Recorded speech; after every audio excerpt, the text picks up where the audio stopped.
শেষ পর্যন্ত ঠাম্মি নিজের করা ভুল বুঝতে পারল। সম্পূর্ণ জানতে ভিডিওটিতে একটি লাইক করে প্রথম থেকেই দেখতে থাকো। গল্পে শুরুতেই দেখা যায় তরিতাকে আরতি করতে দিলে তরিতা পঞ্চপ্রদীপটা ফেলে দেয়। আর এটা দেখার পরে সবাই তো অবাক হয়ে গেছে। তরিতার হাতও অনেকটা পুড়ে গেছে। মেচকা তখন বলে, কোথায় ভাবলাম অনিমেষ আর তরিতা আজকে আরতি টারতি করে মায়ের কাছ পর্যন্ত পৌঁছাবে, কিছুই হলো না। সত্যি একটা বৌমা এনেছে বটে, কোনো কাজের না, অকর্মণ্যের ঢেকি। এর মধ্যেই সুধা যে পূজা করছে, পুজোর গান করছে, সবটাই নিচ পর্যন্ত চলে আসে আওয়াজ। আর এটা শুনে তেজ মনে মনে বুঝতে পারে সুধা নিশ্চয়ই নিজের মতন করে একটা পুজোর আয়োজন করেছে। ঠাম্মি তখন ভাবে এই আওয়াজটা কোথা থেকে আসছে, নিশ্চয়ই সুধার ঘর থেকে আসছে। ঠাম্মি গজাননের কাছে প্রার্থনা করতে থাকে আর বলে, গজানন এরকমটা কেন হলো? এটা তো ঠিক হয়নি একদমই। এর মধ্যে পুরোহিত মশাই বলে আজকে আর পুজো করা যাবে বলে মনে হয় না, কারণ সব দুব্বই তো নষ্ট হয়ে গেছে। আর এই দুর্বা ছাড়া কিছুতেই গজাননের পুজো সম্পন্ন হবে না। আজকে আর কোনো মতোই পুজো শুরু হবে না। আর এটা শোনার পরে ঠাম্মি বলে, সে কি ঠাকুর মশাই, এত বছরে যেটা হয়নি এবছরে সেটা কেন হচ্ছে? কেন গজাননের পুজো এই বাড়িতে হবে না? আমাদের দেবতার পুজো হবে না? এটা কি করে সম্ভব? তরিতা তখন বলে, আমার মনে হয় এই সব কিছুর জন্য দায়ী দিদিভাই, কারণ দিদিভাই মিথ্যে বলেছে বলে এই সব কিছু হয়েছে। তখনই তেজ বলে, সুধা এর মধ্যে কোথা থেকে আসলো তরিতা? তুমি তো নিজে আরতি করতে গিয়ে প্রদীপটা ফেলে দিলে, তাহলে এখন ধরতে হয় যে তোমার জন্যই পুজোটা আটকে গেছে। তরিতা এরপরে আর কিছু বলতে পারে না। তরিতার হাত অনেকটা পুড়ে গেলে চিরকুট তখন বলে, বৌদিদি তোমার হাতে ডাকাতির দাগ লেগে গেছে। আর এটা শোনার পরে অনিমেষ তখন বলে, এই চিরকুট, এই তুই এসব কি বলছিস? চিরকুট তখন বলে, আমার তো কোনোভাবেই মনে হয় না যে আমি ভুল কিছু বলেছি। তার মধ্যেই ছোটকা তখন বলে, একবার সবাই মিলে ওপরে চলো তো দেখি কি হচ্ছে। ইমন তখন বলে, তেজ এই বাড়ির পুজোটা যাতে সম্পন্ন হয় সেই চেষ্টাই আমি করব। তেজ তখন বলে, শোনো ইমন, আমার না তোমার ব্যাপারে কোনো ইন্টারেস্ট নেই, তোমার যা ইচ্ছে তুমি করতে পারো। এরপর সবাই চলে গেছে সুধার ঘরে আর গিয়ে দেখে সুধা খুব সুন্দর করে গজাননের আসন পেতেছে, গজাননকে বসিয়ে খুব সুন্দরভাবে সাজিয়েছে। আর সেটা দেখার পরে দাদুও চমকে গেছে। দাদুকে দেখে তখনই ঠাম্মি বলে, এত বছর ধরে আমাদের বাড়িতে পুজো হয়, কোনোদিন পুজোর সময় আপনি এসেছেন পুজোর ঘরে, আর আজকে আপনি এখানে চলে এলেন? তখনই ঠাম্মির কথা শুনে দাদু উত্তর দেয়, কারণ পুজোর জন্য যেটা সব থেকে বেশি দরকার, ভক্তি, প্রার্থনা, শ্রদ্ধা, সেসব আমি তোমার পুজোয় কোনোদিন দেখিনি। আমি শুধু দেখেছি কারিকারি বিলাসিতা, আর যেটা আমার পছন্দ হয়নি। তখন ঠাম্মি আর কিছু বলতে পারে না। এর মধ্যেই সুধাকে ঠাম্মি জিজ্ঞেস করে, তোমার সাহস হলো কি করে? তুমি কার অনুমতিতে এই বাড়িতে পুজো করছো আলাদাভাবে? তখনই সুধা বলে, অনুমতি? পুজো করতে তো অনুমতি লাগে না, লাগে ভক্তি, প্রার্থনা, আর সেগুলো দিয়ে আমি গজাননের পুজোর ব্যবস্থা করেছি। আর এটা শোনার পর ঠাম্মি বলে, তাই নাকি? তরিতা এসে দেখে সুধা অনেক বড় একটা আয়োজন করে ফেলেছে। আর তখনই তেলটা সরিয়ে দেয় যাতে সুধা প্রদীপ জ্বালাতে না পারে আর সুধা এই পুজোটা সম্পন্ন করতে না পারে। তাই তেলটা লুকিয়ে সেখান থেকে নিয়ে ফেলে দেয়। এর মধ্যেই ঠাম্মি বলে, আমিও দেখতে চাই আজ তুমি কিভাবে পুজো সম্পন্ন করো। এর মধ্যেই সুধা তেলটা খুঁজতে থাকে, কিন্তু বোতলে তেল দেখতে না পেয়ে ভাবে, এ কি, বোতলে তো আমি তেল রেখেছিলাম, তেলটা কোথায় গেল?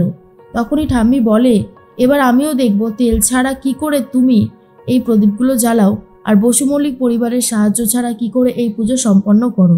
তখনই সুধা বলে, এ আর এমন কি ব্যাপার, আমি এক্ষুনি করে দিচ্ছি।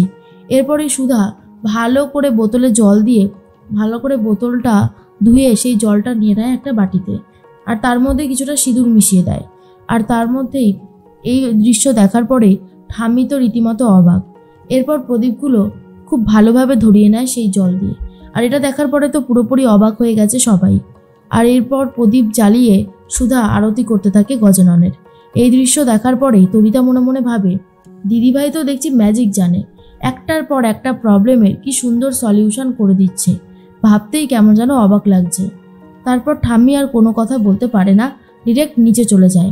তেজের বাবা তখন বলে, এত কম খরচায় তুমি গজাননের পুজো করে দিলে, কি সুন্দরভাবে করেছো। এরপর সবাইকে প্রসাদ দেয় সুধা। আর অন্যদিকে গজাননের কাছে নিচে গিয়ে প্রার্থনা করতে থাকে ঠাম্মি, আর বলে, আমার ভুল হয়ে গেছে গজানন, তুমি আমায় ক্ষমা করে দাও, কিন্তু এই পুজো তুমি গ্রহণ করো। পুরোহিত মশাই বলে, আজকে আর পুজো গ্রহণ করবে না গজানন। কালকে তিথি চলে যাওয়ার আগে যদি আরেকবার পুজোর ব্যবস্থা করা যায় তাহলে হবে, কিন্তু যে এই ভুল কাজটা করেছে, যে এই আরতিটা নষ্ট করেছে, তাকে 2 দিন নির্জলা উপোস থাকতে হবে, আর তারপরে গঙ্গাতে স্নান করতে হবে। তরিতা তো এটা শুনেই রীতিমতো অবাক হয়ে যায়। মেজমা তখন বলে, তরিতা, তুমি অনেক গন্ডগোল করেছো, দয়া করে আর কোনো গন্ডগোল করো না। আশা করি তুমি আমার কথাটা বুঝতে পারছো। তরিতা আর কোনোভাবেই মুখ খুলতে পারে না। এর মধ্যেই সবাই মিলে সুধার ঘরে আড্ডা মারতে থাকে। সমুদ্র, ডলি, রেশমি। তখনই সমুদ্র বলে, নিচে আমরা নেই দেখে এরপর কিন্তু ঠাম্মি চলে আসবে এই ঘরে। না না, এটা খুব একটা ভালো হবে না। আর তখনই ডলি বলে, সত্যি ঠাম্মিটা না বুঝতেই চায় না যে আমরা বৌদিভাইকে পেয়ে কতটা খুশি। বৌদিভাই ডিভোর্সি কি ডিভোর্সি না সেসব জেনে কি হবে, আমি তো এটাই বুঝতে পারি না। সমুদ্ররা সবাই মিলে নিচে চলে যায়, আর অন্যদিকে তেজ সুধার ঘরের দরজাটা ঠিক করে দিচ্ছে হাতুড়ি দিয়ে। আর সুধা তখন বলে, মিস্টার বসু মল্লিক, এসবের কোনো দরকার নেই, আমি পারবো সব কিছু ঠিক করে নিতে। আর তাছাড়া এখন তো বৃষ্টি হচ্ছেও না। তেজ তখন বলে, বৃষ্টি হচ্ছে না তো কি হয়েছে, যখন বৃষ্টি হবে তখন তো ঘরে জল চলে আসবে, সেটা খুব একটা ভালো হবে না। আর শুনুন, আপনার আমার সাথে এত প্রবলেম কিসের বলুন তো? আপনি তো দেখি বাড়ির সবার সাথে খুব ভালোভাবে কথা বলেন, আমার সাথে যে এত কেন প্রবলেম আমি সেটাই বুঝতে পারি না। এর মধ্যেই তখনই তেজ ভাবে, সুধার এই পুজো করাটা দেখে ঠাম্মি অনেক খুশি হয়েছে। সুধাকে জিজ্ঞেস করে, আচ্ছা সুধা, আমাদের গজানন যে এইভাবে পুজো নিল না, আর কোনো ক্ষতি হবে না তো? আমার খুব ভয় লাগছে। সুধা তখন বলে, আমার ওপর বিশ্বাস রাখুন, এই পরিবারের কোনো ক্ষতি হতে আমি দেব না, আমি এই পরিবারকে বাঁচাবো। তখনই তেজ সুধার মুখে এই সমস্ত কথা শুনে অনেক বেশি খুশি হয়ে যায়। এরপর তেজের মুখে কালি লেগেছিল। সুধা সেই কালিটা নিজের আঁচল দিয়ে মুছতে চেয়েছিল, কিন্তু মনে পড়ে যায় ঠাম্মি বলেছিল তেজকে স্পর্শ করতে না, তাই সুধা কোনোভাবেই আর স্পর্শ করে না। তেজ নিজেই সুধার শাড়ির আঁচল দিয়ে ভালো করে মুখটা মুছে নেয়। এর মধ্যেই ফোন করেছে ইমন আর বলে, তেজ, এদিকে সমস্ত ব্যবস্থা হয়ে গেছে, তুমি না হয় একবার এসে দেখে যাও সব ঠিক আছে কিনা। তেজ তখন বলে, ঠিক আছে, আমি এক্ষুনি আসছি, আমাকে একটু সময় দাও। সুধা তখন বলে, মিস্টার বসু মল্লিক, আপনি একদম চিন্তা করবেন না, বিশ্বাস রাখুন গজাননের প্রতি, একদিন সব ঠিক হয়ে যাবে। তেজ তখন বলে, সেই বিশ্বাসটাই তো রেখে চলেছি সুধা, যাতে সব ঠিক হয়ে যায়। এর মধ্যেই গজাননের জন্য যে গয়নাটা বানাতে দিয়েছিল ঠাম্মি, সেই গয়নাটা তেজের আলমারিতে তন্ন তন্ন করে খুঁজেছে কিন্তু পায়নি। তাই এরপর সুধার কাছে এসে জিজ্ঞেস করে, গজাননের জন্য বানানো গয়না, তোমার গয়নাগুলো কোথায়? সব বাক্স তো ফাঁকা রয়েছে। সুধা বলে, কেন, ওগুলো তো আলমারিতেই ছিল। তখন ঠাম্মি বলে, ওসব কিচ্ছু নেই, 24 ঘন্টার মধ্যে আমার সব কিছু চাই। তরিতা তখন বলে, 24 ঘন্টার মধ্যে দিদিভাই যদি গয়নাগুলো আনতে না পারে তাহলে কিন্তু এই বাড়িতে পুলিশ আসবে। কিন্তু তরিতা নিজেও জানে না যে চিরকুট সবটা দেখে নিয়েছে, বাড়িতে পুলিশ আসলে তরিতা নিজেই বিপদে পড়ে যাবে।